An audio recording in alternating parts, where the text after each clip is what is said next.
This week, we're taking you back to the 70s, an era marked by soaring crime. From the infamous Son of Sam serial killer to the rise and fall of gangland empires, revisit the end of this turbulent decade. Right now, Fox 5's Crime in the City, the 70s. Here are some of the crimes that gripped the 5 boroughs. We begin in East Harlem and the chaos sparked by the unprecedented blackout in the summer of '77. Well, there is absolutely no doubt about one thing concerning this blackout. There was terror in a lot of neighborhoods last night. Police have described the looters as animals. Thousands were arrested, 78 policemen injured, one of them shot in the leg. He's okay. Steve Bauman was in the thick of things shortly after it broke out. Like a swarm of locusts is the way one Harlem cop described the looters, ripping through whole blocks of stores within a couple of hours after the lights went out. Hundreds of off-duty officers called in and were back on patrol in about the same time, but the packs of roving thieves hit so many places at once in some areas that countless stores were stripped bare before police arrived. Harlem, the Bronx-Fordham section, Bedford-Stuyvesant and Brooklyn, and Jamaica Queens were among the hardest hit. From midnight till shortly before dawn, along many main shopping streets, the cops were so outnumbered they often settled for retrieving bits of stolen merchandise dropped by the crooks on the run. Even inside the stores, while police sought to secure any goods which remained, looters popped up from behind counters and raced back out to the blackness. Windows were smashed, metal gates ripped away, and the streets filled with silhouettes carrying away whatever they'd grabbed. City officials already say the losses from damage and theft are astronomical, easily in the hundreds of millions of dollars. For the most part, the looters simply ran when the police arrived, but in Spanish Harlem at about 2 a.m., the roving looters began heaving rocks and bottles at the cops, and it took a fusillade of warning shots to disperse them. You can. Out of the way now. Where you from? The North? Yeah. Watch your heads over here, man. Are they shooting at you? All kinds of shit and everything. Shoot them, they're not back. Shoot them.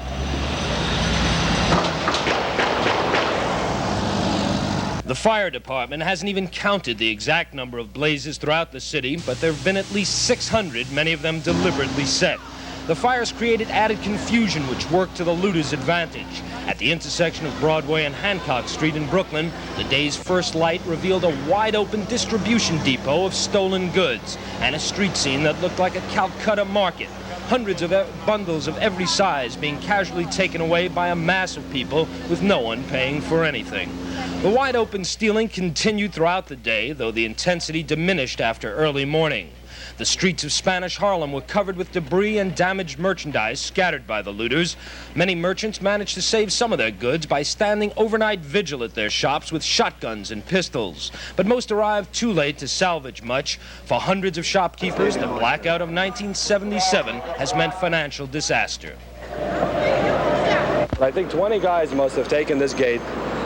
And a little at a time, from what the neighbors in the neighborhood told me, every time there were no police cars in the area, they pulled a little more. When the police cars came, they ran away. And it took about 3-4 hours to finally get the gate open. And fortunately, they caught 4 guys. I don't know what the outcome will be. More than 2,000 people were arrested overnight and at least another 600 during today. The charges against most are burglary and grand larceny, but according to veteran officers we spoke with, felony convictions are going to be very difficult because of the chaotic circumstances surrounding the arrests. That and the huge drain on the courts will likely result in the acceptance of guilty pleas to minor offenses. Fast forward to May of 1978, and the chilling moments the infamous Son of Sam serial killer came face to face with his victims' families in court. It was supposed to be the day to pay, when a killer named David Berkowitz would hear his fate for killing 6 young people, wounding 7 others, and causing tremendous pain for a lot of other people, including the parents of the dead and the maimed.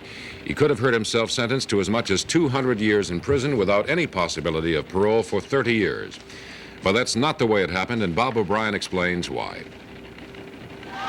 Outsiders expected this to be the final act in David Berkowitz's drama with the criminal justice system. A corrections department spokesman said Berkowitz seemed fine when he left Kings County Hospital this morning. It was shortly after his arrival at the State Supreme Court building in Brooklyn that David Berkowitz began to do what the insiders had been expecting. Most of those in the courtroom, including several Son of Sam shooting victims and members of victims' families, were among the outsiders. They knew something was wrong when prosecutors and all but 2 court officers suddenly left the courtroom 20 minutes after sentencing was to have begun. Word filtered out that Berkowitz had lunged for a window in a 7th floor security office near the courtroom. 3 court officers were taken to the hospital after being bitten and kicked trying to subdue the Son of Sam. Apparently, Berkowitz didn't wish to be sentenced today. The moment he was led into the courtroom, Berkowitz curled his lips in a snarl. His eyes darted across the crowded room until he spotted Nasa Moskowitz, whose daughter Stacy was his last victim. He broke into a taunting chant. "Stacy was a whore, Stacy was a whore." Mrs. Moskowitz stood and yelled back at him, "You animal, she is not." Berkowitz shouted, that's right, I'd kill her again, I'd kill her again."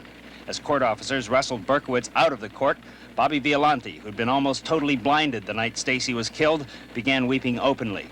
Then Brooklyn District Attorney Eugene Gold let it be known who the insiders were. "We were told last week the defendant would do something," Gold told Judge Joseph Corso. Corso then revealed that all 3 prosecutors, Berkowitz's attorneys, and Corso himself were pre-warned Friday when psychiatrist Daniel Schwartz submitted a report on his pre-sentencing interview with Berkowitz. Corso said Schwartz wrote, quote, "When asked what will happen in court, his mood changes once again. Now his face lights up, his eyes twinkle. He replies, 'I know, but I'm not telling.'" 18-year-old Donna DeMacy, shot in the neck by Berkowitz, got into an argument with an unidentified courtroom spectator afterwards. Shouting Stacy was a whore. Felt like killing him. I felt like going up there and grabbing his eyes out because it was an act. And it was an act. He was an act. You think he's doing it because he's trying to get away with Right, something? he wants more time. It's not true. Oh, yes, it is, because he wants more time for the case. No, this man is not understood. I made a study of demonology the last few days. Just a minute. Come on, lady. Come on. Listen, I was shot by him. I don't need anything you have to tell me. If you were shot by him, you might feel different, too. No, I wouldn't feel different. Yes, you would. You would, believe me. I don't care any about your family. I have a young son that was injured the same way. Oh, really? And By I him? turned the By other demons? cheek. By him? Demons? Yes, by demons, real demons, yeah. Let's go. If I had him with me right now, I would do my thing for him. I would do what I have to do to him. What do you mean? Let's just say after I finished him, he wouldn't be around anymore. So David Berkowitz was escorted back to Kings County Hospital, his sentencing delayed by judges from Brooklyn, Queens, and the Bronx until June 12th.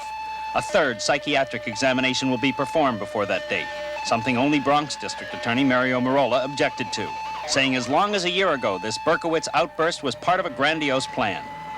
The judges slapped a gag order on all DAs and defense attorneys. David Berkowitz was given another 3 weeks before he must once again be brought face to face with the majesty of the law. Bob O'Brien, Channel 5 News. In the final days of '78, New York City's JFK Airport became the stage for one of the most daring heists in history. December 11th may go down as the day of the biggest robbery in our country's history, and it happened right here in New York. Somewhere between $3 and $5 million in cash and valuables was taken from the Lufthansa cargo terminal out at Kennedy Airport.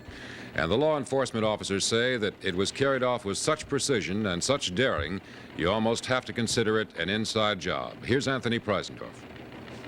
The Red Baron was caught napping, and not by amateurs either. This band of robbers had everything down pat and made the entire caper from beginning to end go as smoothly as Swiss clockwork.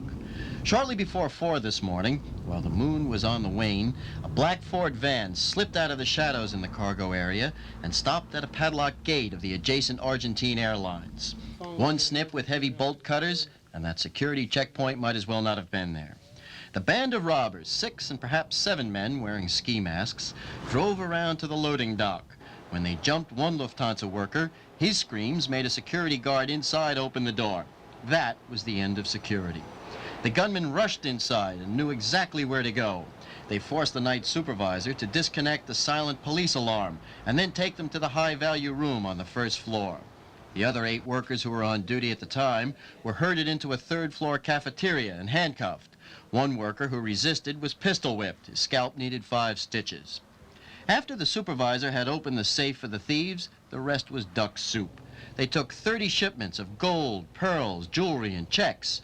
They also knew just where to look for the $3 million in used money that had been flown in on Friday from Frankfurt. intended for delivery later in the day to the Chase Manhattan Bank. Used money, in bank parlance, is money that's already been in circulation, and more importantly, money for which no record of serial numbers exists. Needless to say, the Red Baron's face was a little redder than usual today, but officials pointed out he'll survive. It'll have one impact, I'm sure, that we have to again reassess our security. But it is as good as it humanly can be done. So, you know, robberies are something that happens. The big unanswered question at this stage of the investigation, and perhaps you could call it a $3 million unanswered question, is why all these valuables were allowed to remain here at the cargo terminal all weekend instead of being shipped off to the banks as they were supposed to be. And only 2 weeks later, just after Christmas, Staten Island witnessed a harrowing murder case. Tonight, Aida Alvarez has some new proof of how vital time can be in life or death matters, and in this case, 1, 2, or 3 lives were involved. It took only 6 minutes to control the fire, but in that short time, 2 men and a woman were dead. It looked like murder and a cover-up. 63-year-old Joe Ridgey's throat had been slashed. 45-year-old Morris Brown was clubbed to death. A flammable liquid had been poured over both their bodies in the barroom of the bus stop inn where they worked. Upstairs on the 2nd floor, 63-year-old Vera DeVito had burned to death in her bedroom. Who could have done this and why? They're all retired. They were all, every one of them was retired. Why would anyone want to kill them? I don't know. I really don't know. Robbery? That's the only motive I could think, because the bar was closed, the door was open, nobody opened. The cops said they didn't open it, the firemen said they didn't open it. They must have found somebody in there. Number 6 St. Paul's Avenue in Staten Island is miles away from Christopher Street in Greenwich Village. Yet several neighbors and officers confided that the bus stop inn was a homosexual hangout, mostly for women. Apparently barroom brawls were not uncommon here, and we raised the possibility that perhaps these men had offended some customers. No, because they knew all the people that came in here. They dealt with these people every day, just like I deal with them every day. And so they would be sensitive to that? They would. They treated everybody like everybody treated them. As he was leaving the building, the manager appeared distraught. He said, "They're dead now. You can't condemn them now that they're dead." Police, in the meantime, are continuing their investigation into the motives. Now we move to 1979, when the disappearance of a little boy from New York City captured the entire nation's attention. Police have another investigation in progress now. This one, a search centered in Lower Manhattan for a 6-year-old boy who disappeared yesterday. 6-year-old Eaton Patz left home to go to school early yesterday morning. He never got there. Police have scoured a mile-square area around Greenwich Village and Soho, checking rooftops, alleyways, and rear yards, but the young boy's sudden disappearance is still a mystery. He was seen yesterday morning on his way to the school bus. We've determined that he didn't take the school bus, and he was seen sometime yesterday afternoon after 4 o'clock in the neighborhood. What do his parents say about him? Has he ever done anything like this before? No, not at all. He seems to be a pretty good kid, and there doesn't seem to be any reason for it. Eaton used to make one stop every day, the corner candy store. Juan Santana was one of the last people to see the boy. He says Eaton was in the company of a little girl. When did you last see the boy? Thursday.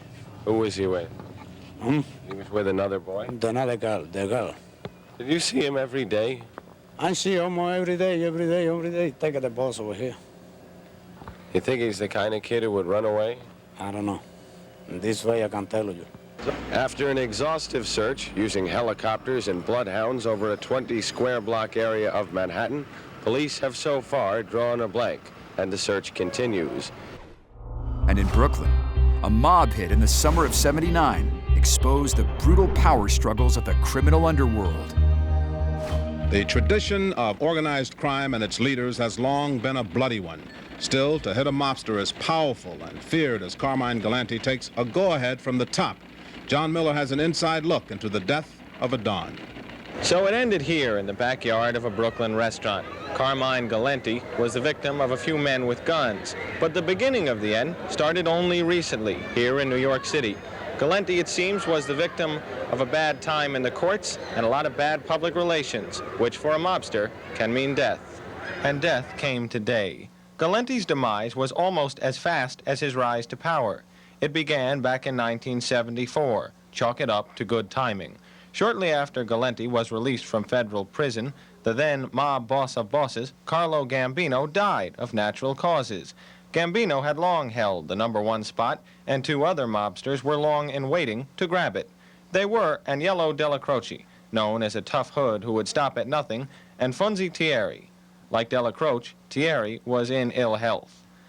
And along came Carmine Galante. Known best for his involvement in heavy importing of narcotics, Galante had been a black sheep among black sheep. The mob frowned on heroin as a principal source of income, but Galante saw it as a replacement for less profitable games like gambling and small-time shakedowns. Galante's rise was swift and bloody. More than a dozen mob hits were carried out, and it became apparent that Galante was here to stay. That was the start of a long process of dismantling the Galante power structure in organized crime. The federal government, in the form of the United States Attorney, the FBI, and the U.S. Parole Commission, began harassing Galante through every legal means.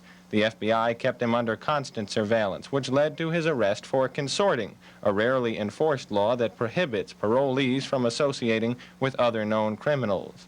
Galante went back to jail. After his release, the Parole Commission again revoked his freedom when it was charged he had bribed a parole officer, and he was about to face another hearing that might have led to his 4th jailing. On top of all that, over the past 4 years, federal authorities have gone to much trouble to keep the media supplied with constant leaks about the mobster's activities. It gave him the kind of high profile that can be the kiss of death to any mobster. All of that set the scene. New York's 5 families were in chaos, and their leader was weak. Bouncing in and out of prison, constantly written about in the press, Carmine Galante's empire was crumbling. The motives for his murder are varied. His involvement in drugs and possible double crosses with Dominican cocaine sources put him in some disfavor. And the argument between Galante and the Philadelphia forces over Atlantic City gambling was another straw. Galante believed that Atlantic City was his territory, but Philadelphia mob leader Angelo Bruno argued it was his. A meeting was set up to discuss that here in New York. That meeting would have taken place tomorrow, but the word was already out. Galante had agreed to step aside. So why was he hit? Federal sources and underworld sources agree. No one trusted him to say down if the big chance came around again. For the neighborhood, the passing of Carmine Galante meant a lot of excitement. Hundreds of people took to the streets of this Brooklyn block trying to catch a glimpse. For organized crime, it means the beginning of something new, a new struggle for control at the top of New York's 5 families.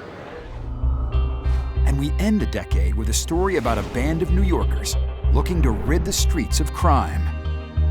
Well, thousands of people are taking advantage of this terrific weather. They're jamming into Times Square tonight to welcome the new year. Unfortunately, some criminals are doing the same thing. They want to start the new year just the way they finished up this year, by stealing and beating up people. Of course, it's New Year's Eve, and who wants to think about crime? But police tell us the one thing muggers are planning on tonight is the happy-go-lucky partygoer who most likely will be victimized. That's why the city's cops have decided on a plan of action, at least for the Times Square area. The heart of the plan involves dividing the crowd into manageable sections. Today, men were busy unloading the barricades to implement the plan. Police are stationing themselves inside the barricades from 42nd to 46th Streets. The idea will be to lock in the crooks so that police can apprehend them more easily. But there's at least one group of citizens who believes that even more security is needed. They call themselves the Guardian Angels. They're a vigilante group of sorts, and this is their plan for tonight. Well, we have a patrol of 120 members of the Guardian Angels that will augment the police that are going to be on the scene when the wall drops down and beckons in the new year. 60 Guardian Angels shall be in the crowd, and they will be the decoys. They will be wearing gold medallions. They will be wearing nice clothes. They will be wearing the types of things that a mugger might go after a person for. And if they are to catch the mugger in action, either against themselves or against someone who's in the area, they will make a citizen's arrest and turn them over to the police. So you'll have 60 who will be in the red beret and the shirt, and 60 who will be decoys amongst the crowd. There are those who feel these are very troubled times indeed when citizens resort to taking the law into their own hands. Our advice to you is, if you're planning on being here tonight, keep a good eye out for your own valuables. And that's this week's Crime in the City. Subscribe for more at youtube.com/Fox5NY.